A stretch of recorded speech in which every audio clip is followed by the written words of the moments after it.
नमस्कार दोस्तों, मैं राजकुमार मौर्य प्रखर भारत यूट्यूब चैनल में आपका स्वागत है। उत्तर प्रदेश में होने वाले 2027 के विधानसभा चुनाव के लिए सभी राजनीतिक पार्टियों ने अपनी अपनी तैयारी तेज कर दी है। सभी राजनीतिक पार्टियों में इस समय अखिलेश यादव और जयंत चौधरी को लेकर चर्चा चल रही है, क्योंकि अखिलेश यादव ने कहा है, मैंने कुछ लोगों को चवन्नी से रुपया बना दिया, वे लोग हमको छोड़कर भाग गए। जाहिर सी बात है कि जब जयंत चौधरी का समाजवादी पार्टी से गठबंधन हुआ था तो जयंत चौधरी के पास कोई विधायक नहीं था, कोई सांसद नहीं था। दोस्तों, विधानसभा चुनाव 2022 में जयंत चौधरी और समाजवादी पार्टी के गठबंधन से 33 सीटें जयंत चौधरी को पश्चिमी उत्तर प्रदेश में मिली थी। 33 में केवल 8 सीट जीत पाए थे। तो जो लोग कहते हैं जयंत चौधरी हो या आरएलडी हो, पश्चिमी उत्तर प्रदेश में इनका जलवा है, ए है, ओ है, कुछ नहीं है। सत्यता यही है, कुछ नहीं है दोस्तों। मैं आपको हकीकत बता रहा हूं। केवल पहले की राजनीति में जो रही होगी, अभी के हालात में अगर ये बीजेपी के साथ ना लड़े, सपा के साथ ना लड़े, तो इकलौती सीट का एक खुद चुनाव नहीं जीत पाएंगे। आपको यह भी मैं आपको बता रहा हूं। तो साथियों, मैं आपको बताना चाहूंगा, क्योंकि इनके पास कोई राजनीतिक जनाधार अब नहीं बचा है। अब वही जाट में जो भी है थोड़ा बहुत है। जाट भी इनसे नाराज है, क्योंकि जाटों का जो मुद्दा है किसानों के मुद्दे को भी सरकार में रहकर कुछ करवा नहीं पा रहे हैं। तो साथियों, इनके एक नेता ने, विश्वसनीय नेता ने, चवन्नी पर बवाल के बाद समाजवादी पार्टी को ज्वाइन करने का फैसला ले लिया है, जिनका नाम है मुकेश सैनी।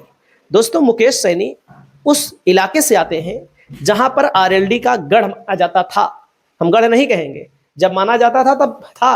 अरे भाई, मुजफ्फरनगर सपा जीत गई अपने दम पे, शामली कैराना की सीट सपा जीत गई अपने दम पे, मेरठ की सीट मानी जाती है केवल 10,500 वोटों से सपा हारी अंदरूनी कला के कारण। अब आप सोचिए, बिजनौर की सीट पर पानी पिला दिया बीजेपी आरएलडी को, समाजवादी पार्टी ने। तो वही जो इनकी सीट है बागपत वाली, वहीं पर थोड़ा बहुत जो है वो है, बाकी कुछ इनके पास है नहीं। तो दोस्तों, इनके पास जो नेता हैं, जो वाकई में सामाजिक नेता है, वे जान रहे हैं ना, इसीलिए तो छोड़ के भाग रहे हैं। क्यों भाग रहे हैं दोस्तों? यहां पर देखो, थाना भवन में आरएलडी जीती। कब आरएलडी जीती?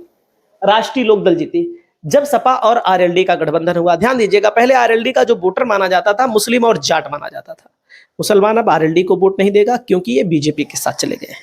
वैसे भी मुसलमान समाज अब समाजवादी पार्टी, इंडिया गठबंधन, कांग्रेस के साथ खड़ा है। अब आप देखिए, यहां पर इनकी हकीकत यही जान लीजिए।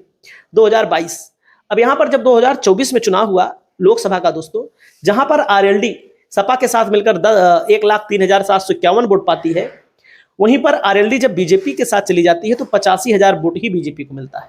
बीजेपी का 92 से घट जाता है। वैसे घटा तो सपा का भी है लोकसभा में।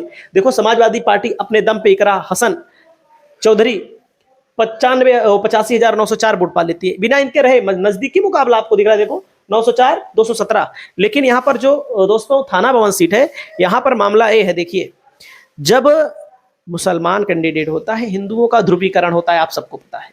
समाजवादी पार्टी उन्हीं जगहों पर मुसलमानों को टिकट देगी जहां पर वाकई में जीत जाए।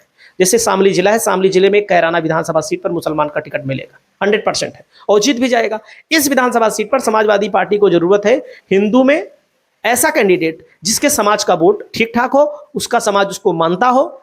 यहां पर इसीलिए सैनियों की आबादी भी ठीक ठाक है कई विधानसभा क्षेत्रों में, तो इनको टिकट मिलने के चांस बढ़ गए हैं, जो आ रहे हैं। क्योंकि दोस्तों, उनको मिले ना मिले, लेकिन आरएलडी तो कमजोर हो रही है। 2017 में देखो, आरएलडी जब अपने दम पे चुनाव लड़ी तो मात्र 31,000 वोट पाई। समाजवादी पार्टी मात्र 13,480 वोट पाई। लेकिन तब का मामला क्या था दोस्तों? देखो, जावेद राव, अब्दुल बारिस खान, जो मुसलमान समाज था, वो कहीं ना कहीं बसपा के साथ चला जाता था, वही अपने समाज के कैंडिडेट के साथ चला जाता था। आरएलडी भी यहां पर मुसलमान और जाट के समीकरण को भिड़ाती थी, उनके साथ चला जाता था। सारी परिस्थितियां 2017 में बीजेपी की सरकार बनने के बाद बदली है। मुसलमान को जब जब टारगेट किया गया तो बसपा कहां खड़ी है, किसी से छिपा नहीं, हम कुछ नहीं कहेंगे बसपा के बारे में। आरएलडी बीजेपी के साथ जा चुकी है। विकल्प के तौर पर केवल समाजवादी पार्टी है। ध्यान दीजिएगा भाई, थाना भवन में देख लीजिए, 2012 में सुरेश लड़े। यहां पर देखो, आरएलडी ने अली अशरफ खान को लड़ाया, अब्दुल वारिस खान लड़े।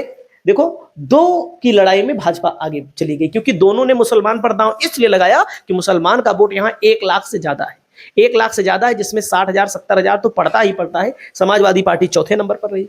2007 में देखो, आरएलडी जीती है। कितने से जीती है? और आरएलडी जीती है मुसलमान और जाट के समीकरण में 2007 में, क्योंकि अनूप सिंह, सुरेश कुमार, किरणपाल कश्यप समाजवादी पार्टी से केवल 15,000 वोट पाई।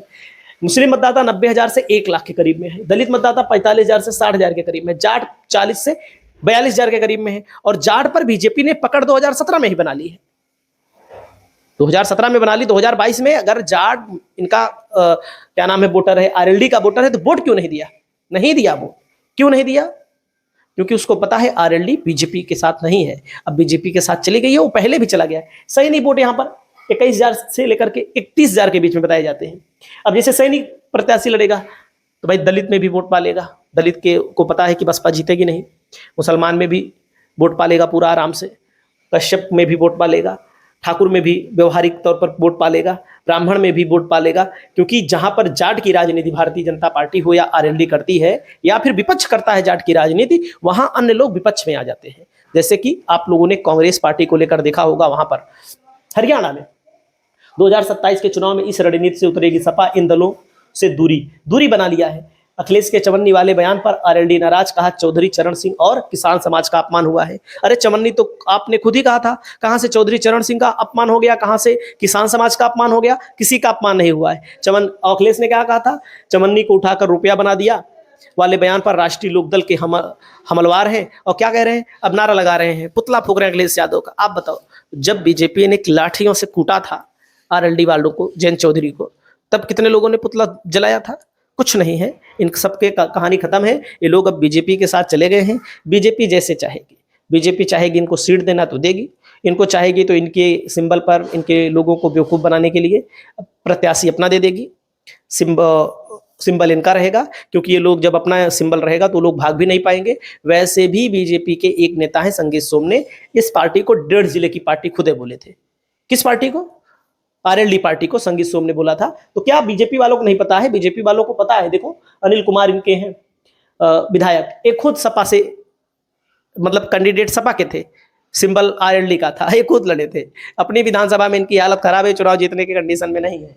कह रहे हैं समाजवादी पार्टी के राष्ट्रीय अध्यक्ष अखिलेश यादव जी द्वारा राष्ट्रीय लोकदल और हमारे राष्ट्रीय अध्यक्ष जयंत चौधरी जी के संदर्भ में दिया गया चवन्नी को उठाकर रुपया बना दिया जैसा बयान नितांत आपत्तिजनक और दुर्भाग्यपूर्ण है। इसकी जितनी निंदा की जाए उतनी कम है। जब इन्होंने ये लिखा तो जनता ने इनको धो दिया।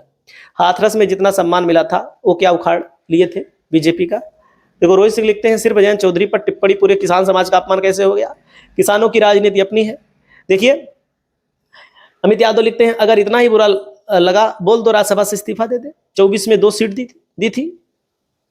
बीजेपी ने बड़ा सम्मान किया था। 27 में देखते हैं 50 सीट मिलेगी। अजय सिंह भदौरिया लिखते हैं, इसमें किसान कहां से आ गया? अपने स्वार्थ के लिए किसानों को धोखा देने वाले जयंत चौधरी हैं। तो लोग दोस्तों बेवकूफ नहीं है, लोग पढ़े लिखे हैं। समाज में लोगों की स्वीकार्यता है। लोग कह रहे, देखो कुशवाहा जी कहते हैं आपकी हर बात सही है, चलो मान लेते हैं।